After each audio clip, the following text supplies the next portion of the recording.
giving the right gifts without going into debt. That is important for our bank accounts, but also for our relationships. Joining me now with some tips on holiday spending is Dr. Patty Yan. Good morning. Good morning. How are you? I'm doing well, recovering from the holiday week, and you as well, getting the family back to their specific locations. Trains, planes, and automobiles. Oh, yes, I know how that is.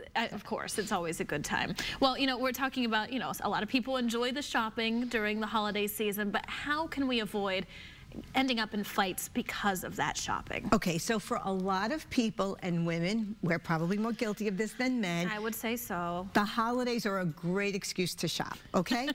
But we have to keep it in perspective. So I have some really easy strategies, and you need to do this with your spouse so you're not fighting later on. The first one is, people think you should create a list. No. Create a budget first. Okay. And I call it the all-in budget. That includes gifts, cards, wrapping paper, any money that is spent during the holiday season that is not normally spent during the regular year.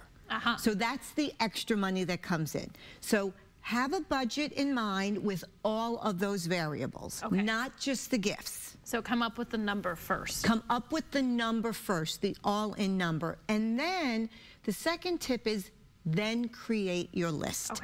But as you're creating your gift-giving list, you also know that that number is not the total number for gifts. It's also including wrapping paper and cards, because that money doesn't fall off the trees. Sometimes you forget about that part, and then you start buying cards and you realize, I just spent 20 bucks. And I'm over my budget. Yeah. To the point. So, so have your list with everybody. Again, an all-in list. The teachers, the coaches, the mailman, the garbage man, anyone that you want to show that you're thinking about them during the holiday season because they mean something special to you or your family. Very, very important. All in. Now, the other thing that happens, though, is that as you're shopping, a lot of times you think of somebody that you may have forgotten about, or somebody gives you a gift and you feel bad for not reciprocating. What should you do in that case? That is a great question, Kim, because it comes up all the time, all the time, especially if they're sales and impulsive purchases. So if you think of somebody, oh my goodness, I forgot the substitute teacher that my daughter just loves. If you really feel inclined to share something with them during the holiday, I would suggest that you make something. You either send them an old-fashioned letter. People love that. Or you bake cookies or bake brownies and give that as a token of your appreciation. And people really appreciate that because you're giving them probably the most precious commodity you have, which is your time. And people appreciate that. They know that it takes time to do. And really, a lot of times it is the thought, the fact that you thought of them and not necessarily the material gift that you're giving them. Exactly. Exactly.